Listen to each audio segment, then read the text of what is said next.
ब्राह्मण, चोर और दानव की कहानी। यदि आप मेरे चैनल में नए हो तो मेरे चैनल को सब्सक्राइब करें, शेयर करें और लाइक करें। धन्यवाद। एक गांव में द्रोण नाम का ब्राह्मण रहता था। वह बहुत गरीब था। न उसके पास पहनने के लिए अच्छे कपड़े थे और न ही कुछ खाने को था। ब्राह्मण जैसे तैसे भिक्षा मांगकर अपना गुजारा कर रहा था। उसकी गरीबी को देखकर एक यजमान को उस पर दया आ गई। उसने द्रोण को बैलों का एक जोड़ा दान में दे दिया। बैलों को गोधन मानकर ब्राह्मण द्रोण उनकी सेवा पूरी लगन के साथ करने लगा।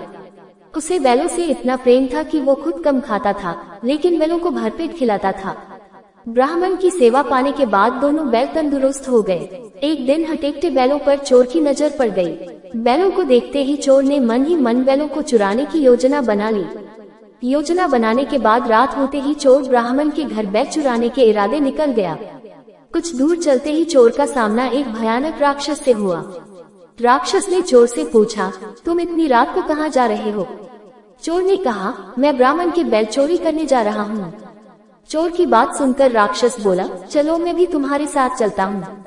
मैं कई दिनों से भूखा हूँ। मैं उस ब्राह्मण को खाकर अपनी भूख शांत करूँगा और तुम उसके बैल ले जाना। चोर के मन में हुआ कि रास्ते के लिए एक साथी भी हो जाएगा, तो इसे साथ ले जाने में कोई बुराई नहीं है। ये सोचकर चोर अपने साथ राक्षस को साथ लेकर ब्राह्मण के घर पहुंचा। ब्राह्मण के घर पहुंचकर राक्षस बोला, पहले मैं ब्राह्मण को खा लेता हूँ, उसके बाद तुम बैल चुरा लेना। चोर ने कहा, नहीं, पहले मैं बैल चुराऊंगा, उसके बाद तुम ब्राह्मण को खाना। अगर तुम्हारे आक्रमण से ब्राह्मण जाग गया तो मैं बैल चुरा नहीं पाऊंगा। फिर राक्षस बोला, जब तुम बैल खोलोगे तो उसकी आवाज से भी ब्राह्मण जागकर अपनी रक्षा कर सकता है। मैं इस चक्कर में भूखा रह जाऊंगा। राक्षस और चोर दोनों इसी तरह बहस करते रहे। एक दूसरे की बात मानने को उनमें से कोई तैयार नहीं था। उसी बीच राक्षस और चोर की आवाज सुनकर ब्राह्मण जाग गया।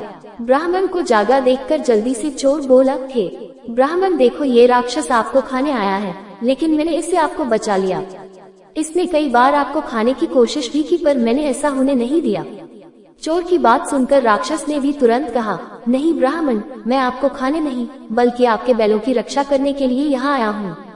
ये चोर आपके बैल चुराने आया था। दोनों की बात सुनकर ब्राह्मण को शक हुआ।